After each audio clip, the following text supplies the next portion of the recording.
మీ business ఏదైనా మీ ఊర్లో promotion చేయాలంటే అది సుమన్ టీవీతోనే సాధ్యం. ఇప్పుడే సంప్రదించండి. శ్రీ బాంధవులారా, లక్ష్మీనరసింహ స్వామి వారి కళ్యాణ మహోత్సవాలు పాల్గొన శుద్ధ దశమి అంకురార్పణ ధ్వజారోహణతో ప్రారంభమై 25వ తారీఖు ద్వాదశ పర్యంక శయనోత్సవము తోటి పరిసమాప్తం అవుతాయి.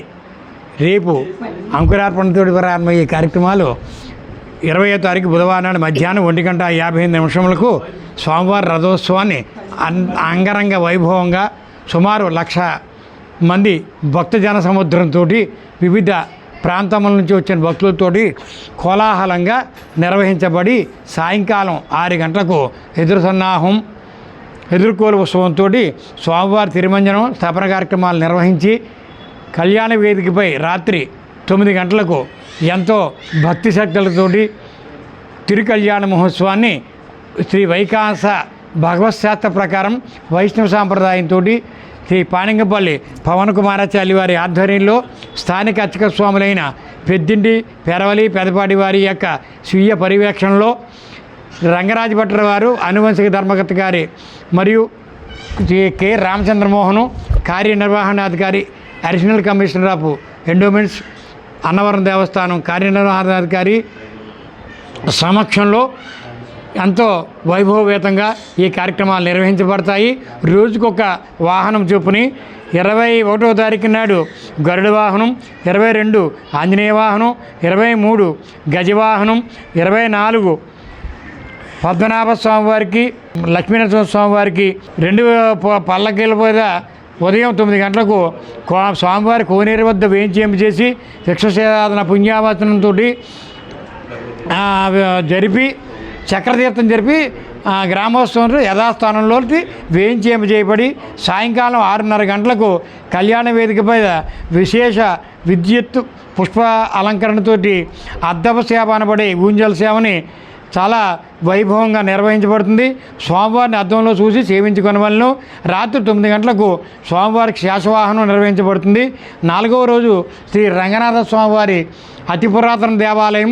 ఈ మధ్యనే స్థానిక శాసనసభ్యులు కె రామచంద్రమోహన్ కార్యనిర్వహణాధికారి భక్తులు ప్రజలు సమక్షంలో జిఎస్ స్వామివారి యొక్క మంగళా శాసనాలతోటి ఈ రంగనాథ స్వామివారి గుడిని బాలాలయంలో వేయించేయబడుతుంది. ఈ బాలాలయంలో వేయించేయబడిన ఈ ఆలయంలో ఈసారి ఈ స్వామివారి కళ్యాణం జరగడం అనేది చారిత్రక ఘట్టంగా చెప్పుకొనవచ్చు. సువర్ణాక్షరాలతో నిర్వర్తించబడి ఈ కార్యక్రమాన్ని భక్తులందరూ కూడా 5 రోజులు పాల్గొని స్వామివారి యొక్క సంపూర్ణ అనుగ్రహ కరుణా కృపా కటాక్షాలకి పాత్రలు కావాలని కోరుచున్నాం. జై శ్రీమన్నారాయణ. ఓం నమో లక్ష్మీ నరసింహాయ నమః.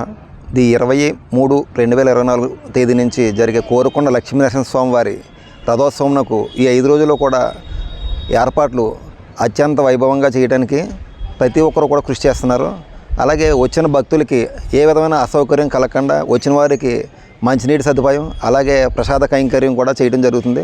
అలాగే రథోత్సవం రోజున ఏ విధమైన తొక్కిసలాలు జరగకుండా పోలీసు వారు కూడా శాంతి భద్రతలు కాపాడడానికి వారి ప్రయత్నం వారు చేసి ఎక్కువ భద్రత కల్పించడానికి ఏ విధమైన ఇది చేయకుండా చేయడానికి కూడా వాళ్ళు కృషి వాళ్ళు చేస్తున్నారు. అలాగే కూడా ఇక్కడ కోరుకొండ కొండ దగ్గర కింద ఉన్న ప్లేస్లో మన వైద్య సదుపాయం కూడా అందించడం కూడా జరుగుతుంది. అలాగే ప్రతి సంవత్సరం కంటే ఈ సంవత్సరం కూడా ఎంతో వైభవంగా జరిపించమని అందరూ కోరారు. అలాగే చాలా వైభవంగా మన దత్త దేవాలయం అన్నవరం దేవస్థానంలో కూడా వారి వంతు వారు కృషి చేస్తున్నారు. అలాగే ప్రతి ఒక్కరూ కూడా కోరుకొండ శ్రీ లక్ష్మీనరసింహ స్వామివారిని దర్శించి స్వామివారి తీర్థప్రసాదాలు స్వీకరించి ఎన్నో జన్మలు ఇచ్చినా సరే కోరుకొండ లక్ష్మీనరసింహ స్వామిని దర్శించుకోవడం అనేది చాలామందికి ఇది.